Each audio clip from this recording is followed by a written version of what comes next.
अस्सलामुअलैकुम स्टूडेंट्स। आज हम mathematics class 8 new course which is based on single national curriculum 2022। ये कोर्स इसी साल आया है 2023 में। इसका चैप्टर 2 जो कि अलजबरा के नाम से है वो हम स्टार्ट करने जा रहे हैं। चैप्टर 2 के शुरू में नंबर सीक्वेंस का कॉन्सेप्ट है, तो पहले हम नंबर सीक्वेंस को समझेंगे, फिर हम सीक्वेंस की एक दो टाइप्स को समझेंगे और फिर आगे मूव करेंगे। तो सबसे पहले number sequence. A number sequence is a list of numbers arranged in an order.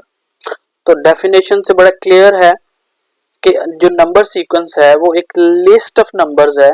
List of numbers से मुराद एक से ज्यादा नंबर्स हैं अरेंज्ड इन एन ऑर्डर, जो एक खास तरतीब में लिखे हों। इस तरह का हमारे पास नंबर्स का पैटर्न होगा, यानी कि नंबर्स को अरेंज में लिखा होगा, तो हम उसको कहेंगे कि ये एक नंबर सीक्वेंस है। यहाँ पे मैंने कुछ एग्जांपल्स लिखी हैं। जैसे पहली एग्जांपल मैंने लिखी है 2, 4, 6, 8, 10, 12 और ये आगे 3 डॉट्स लगाए हैं। स्टूडेंट्स, इन 3 डॉट्स का मतलब है कि ये सीक्वेंस, ये पैटर्न आगे कंटिन्यू कर रहा है, आगे ये जारी है, ये खत्म नहीं हुआ। यहाँ पे फ्रेंड्स ये समझ देंगे, यहाँ पे ये जो 12 है ये आखिरी नंबर है और ये सीक्वेंस खत्म हो गया, ऐसा नहीं है, ये आगे चल रहा है। अब हम देखते हैं कि क्या ये जो मैंने नंबर्स लिखे हैं क्या इस डेफिनेशन को फॉलो करते हैं। तो डेफिनेशन है कि number sequence is a list of numbers. तो लिस्ट तो है नंबर्स की, अरेंज्ड इन एन ऑर्डर, तो हम देखते हैं कि ये एक खास ऑर्डर में है। अब वो खास ऑर्डर कौन सा है, जैसे देखें सबसे पहले 2 लिखा है, उसके बाद 4 है, तो 2 और 4 में अगर देखा जाए तो 2 का डिफरेंस है। अच्छा, 4 के बाद अगला नंबर 6 है। इन दो नंबर्स के दरमियान भी जो डिफरेंस है वो भी 2 का है। इसके अगला नंबर देखें 8 है, तो 8 और 6 में भी जो डिफरेंस है, जो फर्क है, वो 2 का है। फिर 8 और 10 में भी देखेंगे तो ये सब में हमने देखा कि एक जैसा ही डिफरेंस आ रहा है। तो इसका मतलब है कि ये पैटर्न जो मैंने लिखा है नंबर्स का, ये एक खास ऑर्डर में है। ऐसे लिस्ट ऑफ नंबर्स को जो अरेंज्ड हो उसको हम नंबर सीक्वेंस कहेंगे। ये एक और एग्जांपल है जिसमें पहला जो नंबर है वो 24 है, फिर 20 है, फिर 16 है, फिर 12 है और यहाँ पे भी ये कंटिन्यू है। यहाँ पे नंबर्स डिक्रीज हो रहे हैं, यहाँ पे नंबर इंक्रीज हो रहे थे। तो यहाँ पे देखें कि हर दो नंबर्स के दरमियान 4 का फर्क है, यानी कि 4 का डिफरेंस है। तो सेम डिफरेंस आ रहा है सब में। तो यहाँ पे भी एक खास पैटर्न है। तो ये भी नंबर सीक्वेंस की एग्जांपल है। यहाँ पे एक और चीज को हम डिस्कस करेंगे, term of a sequence. Each number in a sequence is called a term of a sequence. जैसे ये मैंने एक सीक्वेंस लिखा हुआ है 2, 4, 8, 16, 32 और कंटिन्यू है ये। तो ये जो 2 है ये फर्स्ट टर्म है इस सीक्वेंस की, ये एक टर्म है। ये 4 भी एक टर्म है, 8 भी टर्म है। कहने का मतलब ये है कि सीक्वेंस में हर नंबर बिहेव करता है एज ए टर्म। तो यहां पे अगर इस सीक्वेंस की बात करें तो ये 2 भी एक टर्म है, 4 भी टर्म है, 8 भी टर्म है, 16 भी टर्म है, 32 भी टर्म है और आगे ये कंटिन्यू, हमें नहीं पता इसकी आखिरी टर्म कौन सी है। अब हम स्टूडेंट्स देखते हैं कि फाइनाइट सीक्वेंस क्या होता है। इसको फाइनाइट नंबर सीक्वेंस भी कह सकते हैं या सिंपली फाइनाइट सीक्वेंस भी कह सकते हैं। और दूसरा है हमारे पास इनफाइनाइट सीक्वेंस या इनफाइनाइट नंबर सीक्वेंस। क्योंकि हम नंबर सीक्वेंस पढ़ रहे हैं तो इसलिए infinite number sequence. A sequence is finite if it has a limited number of terms. ऐसा सीक्वेंस जिसकी टर्म्स जो होंगी वो लिमिटेड होंगी, जो गिनी जा सकती हैं, तो उसको हम फाइनाइट नंबर सीक्वेंस कहेंगे। जैसे ये मैंने नीचे एग्जांपल दी हुई है 3, 6, 12, 24, 48 और 72, ये एक फाइनाइट सीक्वेंस है और जिसमें इसकी टर्म्स कितनी है, ये 6 टर्म्स है। फिर एक नीचे एग्जांपल नंबर 2 है 5, 9, 13, 17 और 21, ये भी एक फाइनाइट सीक्वेंस है। तो इसमें स्टूडेंट्स कोई मुश्किल बात नहीं है कि ऐसा सीक्वेंस जिसकी टर्म्स जो होंगी वो लिमिटेड होंगी, फाइनाइट होंगी, उसको हम बोलेंगे कि ये फाइनाइट सीक्वेंस है, यानी कि लिमिटेड टर्म्स।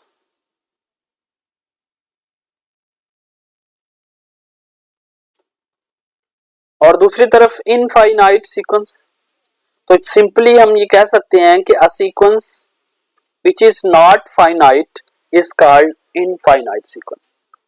और अगर हम उसकी दूसरी डेफिनेशन को देखें तो वो ये है the sequence that goes on forever is called an infinite sequence. जो हमेशा चलता रहता है, फॉरएवर, हमेशा चलता ही जाता है, जिसकी आखिरी टर्म का या एंडिंग टर्म का हमें पता ही नहीं है, तो उसको हम बोलेंगे इनफाइनाइट सीक्वेंस। तो जैसे ये दो सीक्वेंस हैं, ये दोनों ही इनफाइनाइट सीक्वेंस हैं, यानी कि इनकी जो टर्म्स हैं वो अनलिमिटेड हैं।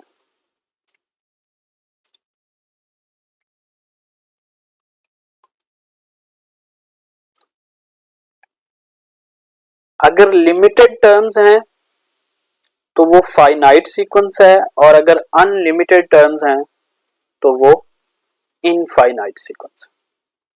तो स्टूडेंट्स, आई होप आपको सीक्वेंस, फाइनाइट सीक्वेंस और इनफाइनाइट सीक्वेंस की डेफिनेशंस की समझ आ गई होंगी। अब हम मूव करते हैं एक्सरसाइज 2.1 की तरफ। अब हम स्टूडेंट्स एक्सरसाइज 2.1 करते हैं। Identify each number pattern and complete the sequence. तो इसमें स्टूडेंट्स हर क्वेश्चन में ये पूछा गया है कि नंबर पैटर्न को आइडेंटिफाई करें और सीक्वेंस को कंप्लीट करें, कंप्लीट द सीक्वेंस। तो पहला सीक्वेंस हम देखते हैं नंबर 1। इसमें देखें फर्स्ट टर्म जो है वो है 28, उसके बाद जो सेकंड टर्म है वो 24 है, थर्ड वन जो है वो 20 है और फोर्थ टर्म यहाँ पे 16 है। तो सबसे पहले तो हमने इसका नंबर पैटर्न जो है वो आइडेंटिफाई करना है। यहाँ पे अगर हम स्टूडेंट्स गौर करें तो हर अगली टर्म पिछली टर्म से 4 कम है, कि यहां से अगर यहां आना है तो -4 करें। अब 24 में से मजीद -4 कर दें तो अगली टर्म है, 20 में से फिर हम -4 करें तो अगली टर्म हमें मिल गई है। इसका मतलब है कि 16 के बाद वाली जो टर्म होगी वो 16 में से -4 करने से मिल जाएगी। तो 16 में से जब हम -4 करेंगे इसमें से, तो हमारे पास अगली टर्म बनेगी 12। तो 12 में से जब हम -4 करेंगे तो अगली टर्म हमारे पास बनेगी 8। तो ये हमारा सीक्वेंस कंप्लीट हो गया। इसमें नंबर पैटर्न क्या है? नंबर पैटर्न ये है कि हर टर्म में से हम 4 माइनस करेंगे, तो we subtract 4 from each term to get the next term. ये हमारा नंबर पैटर्न होगा। अब क्वेश्चन नंबर 2 की बात करते हैं स्टूडेंट्स। यहाँ पे देखें जो फर्स्ट टर्म है वो 1 है और अगली टर्म क्या है 2 है, यानी कि फर्स्ट टर्म में हमने 1 ऐड किया है।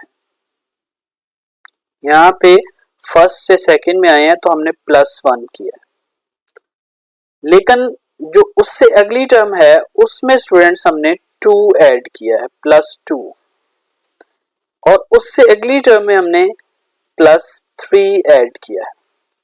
तो यहाँ पे ये पैटर्न हमें समझ आ रहा है कि हर टर्म से अगली टर्म पे जाने के लिए हम +1 का इजाफा कर रहे हैं, यानी कि 1 से 2 पे गए हैं तो हमने +1 किया है, लेकिन 2 से 4 पे गए हैं तो हमने +2 किया है, यानी कि पहले वाले में हमने +1 किया था, उससे अगली टर्म में हमने +2 किया है।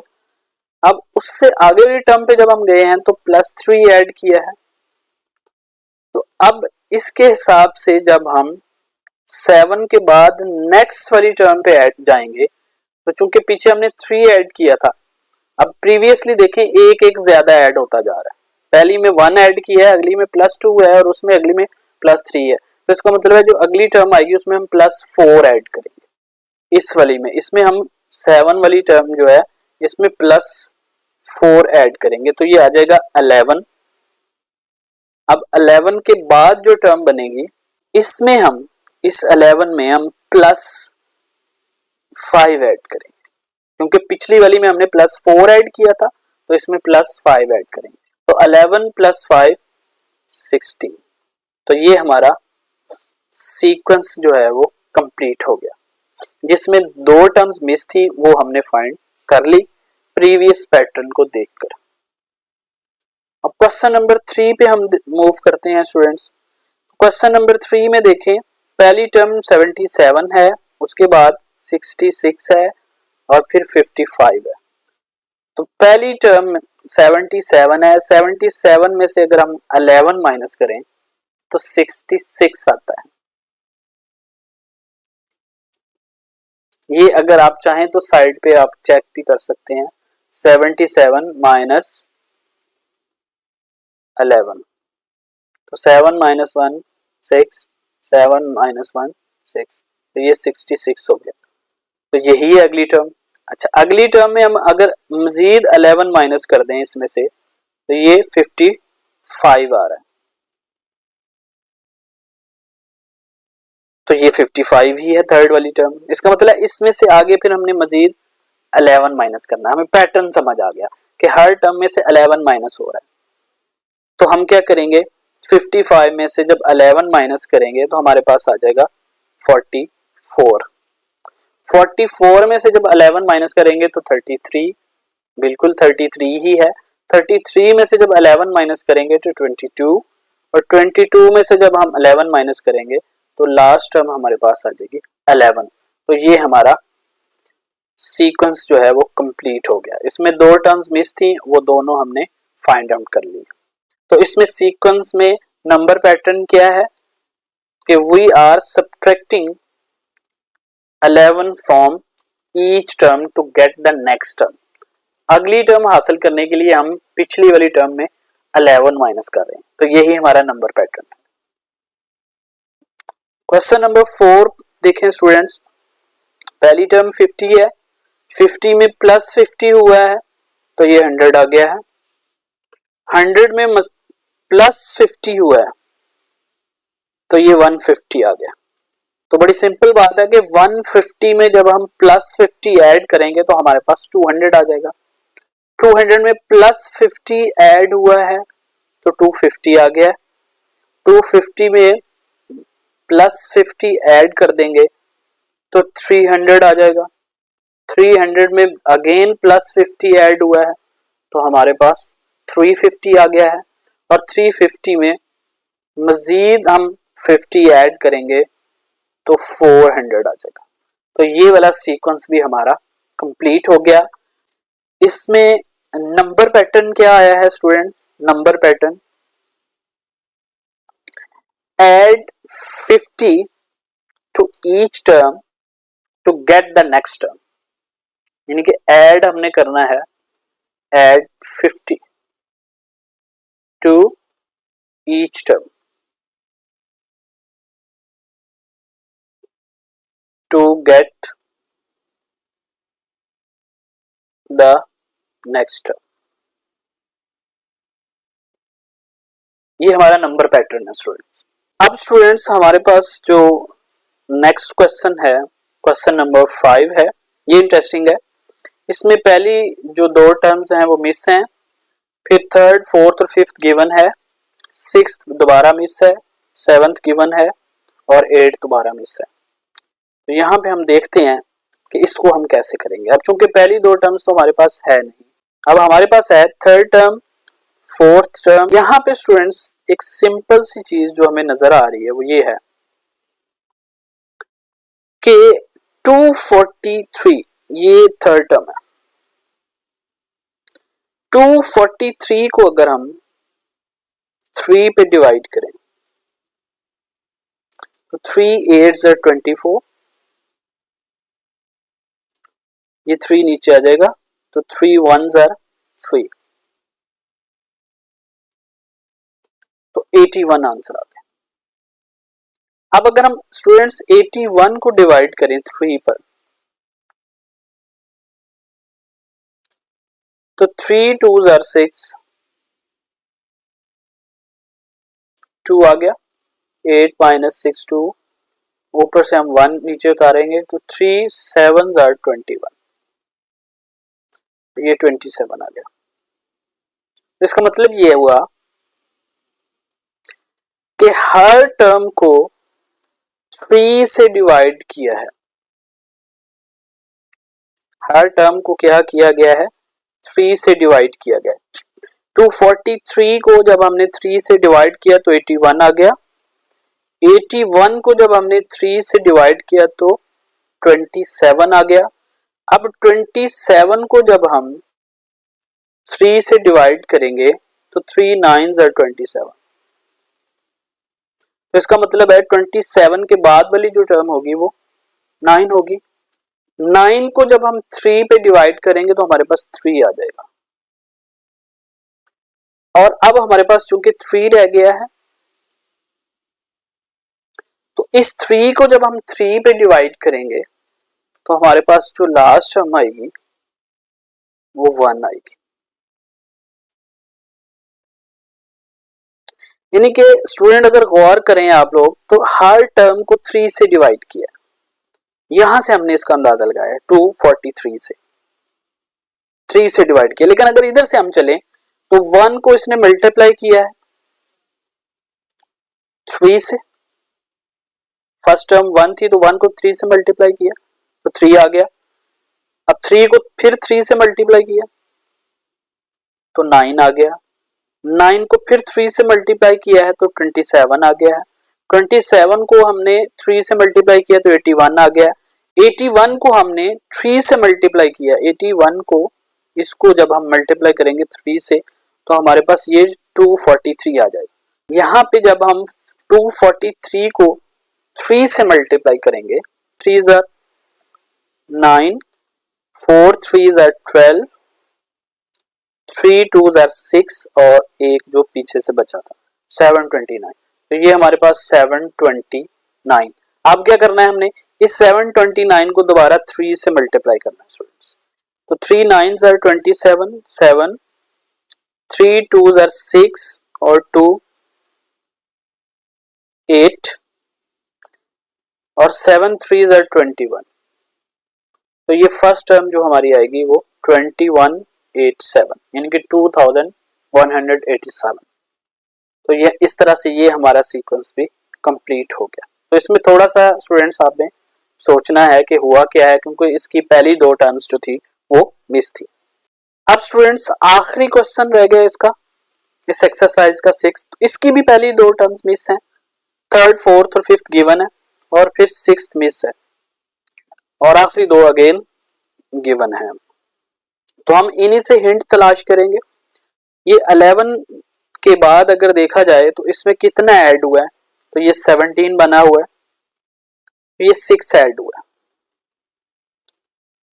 11 में यहाँ पे प्लस 6 ऐड हुआ, तो ये 17 बन गया।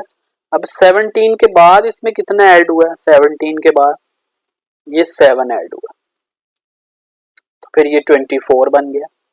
इसका मतलब 24 में हम कितना ऐड करेंगे, 8 ऐड करेंगे। इस 24 में हम 8 ऐड करेंगे, एक ज्यादा ऐड हो रहा है, तो ये 32 बन जाएगा।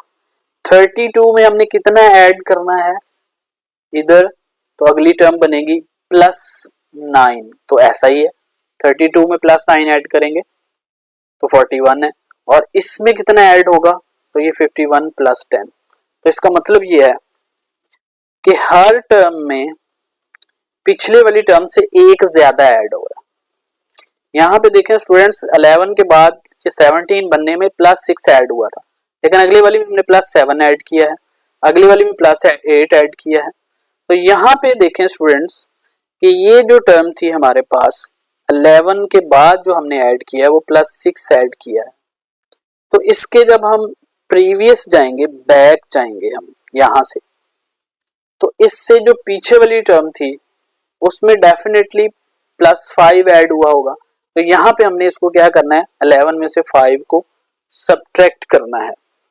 तो 11 में से जब हम 5 को सब्ट्रैक्ट करेंगे तो हमारे पास ये वाली जो टर्म बनेगी वो 6 बनेगी।